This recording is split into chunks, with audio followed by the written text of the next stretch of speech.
أعوذ بالله من الشيطان الرجيم بسم الله الرحمن الرحيم. And so, the primary relationship that a human should have with the Creator is one of Islam, one of submission. Now somebody might ask, what is Islam about?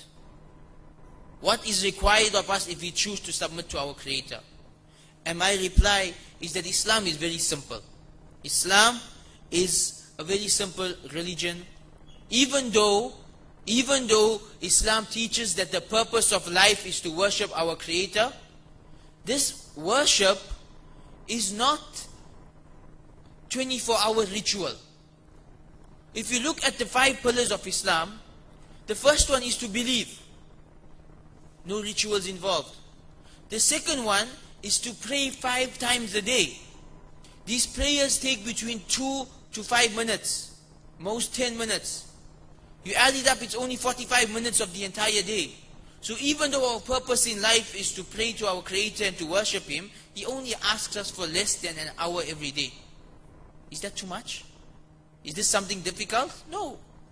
The other pillars is to give charity once a year, to fast for 1 month a year, and to make pilgrimage once in your lifetime. That's what He's asking for. On a daily basis, there's not much you're being asked to do.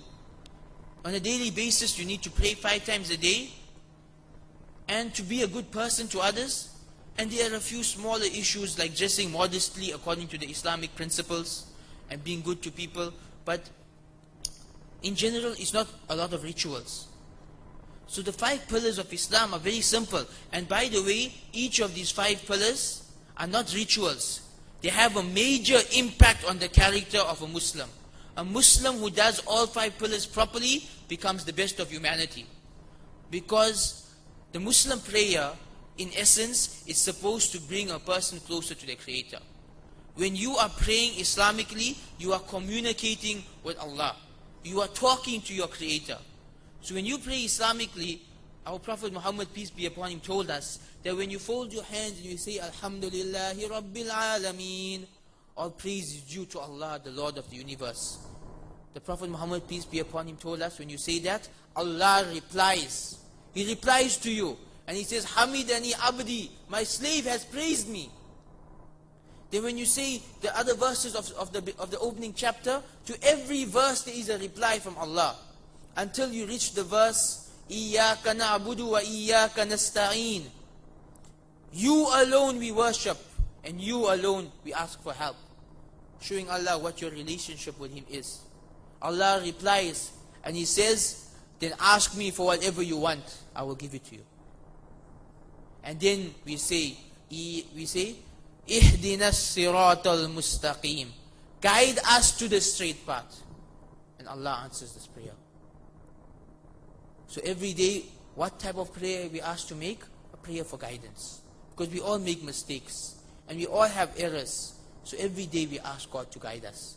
Does this sound like something we can't do? Does this sound like something illogical? Something impractical? No, this is something very practical. And this prayer, it creates God consciousness in you. So that when you pray 5 times a day, it lowers the amount of sins that you commit.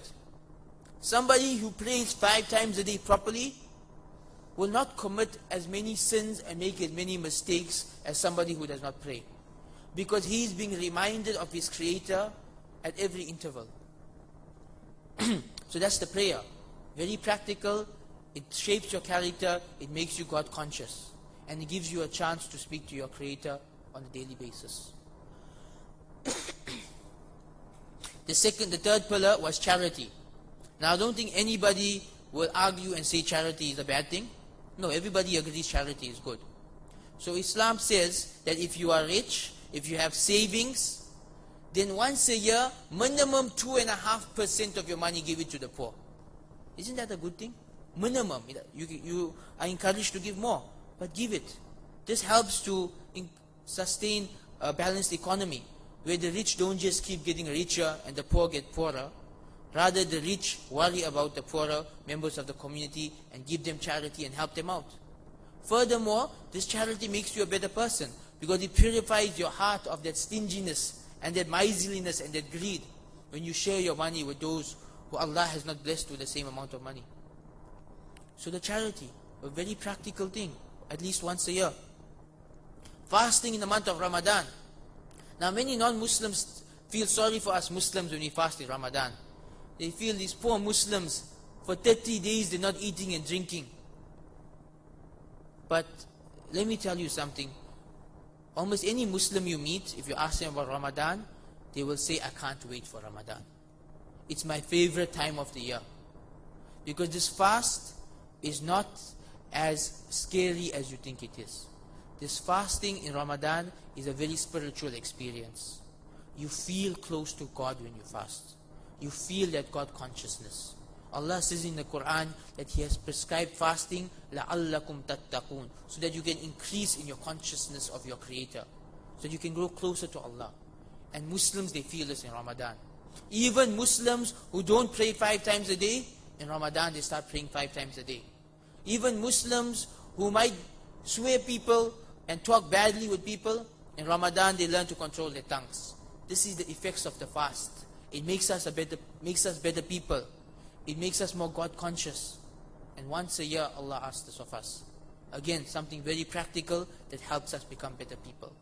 And finally, once in a lifetime, you are required to go for pilgrimage to Makkah only if you can afford it. If you can afford it, you need to go.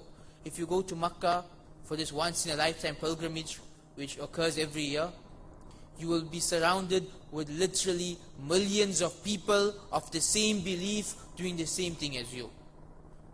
The power and the spirituality you feel during the Hajj, there is no experience like it.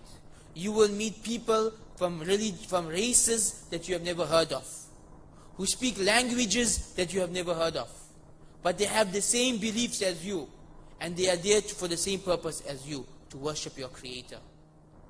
And this Hajj brings you closer together with people from across the world. It breaks down all boundaries, the boundaries of racism, tribalism, poverty, and the difference between the wealthy and the poor. All of these are broken down, and everybody becomes equal before Allah during the Hajj. In this way, it helps you become more sociable and helps you to treat people well, regardless of their race, regardless of their social class.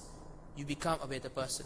So these are not just rituals. These are very, very practical, and they make us better people. So this is what Allah asks of us. Is this something difficult? Does Islam sound like a difficult religion to practice? So even to the Muslims who don't pray 5 times a day or fulfill some of the other pillars, think about this. Allah is not asking you for much. He's asking you for something which you will benefit from and which is good for you. So we all should strive to become true Muslims.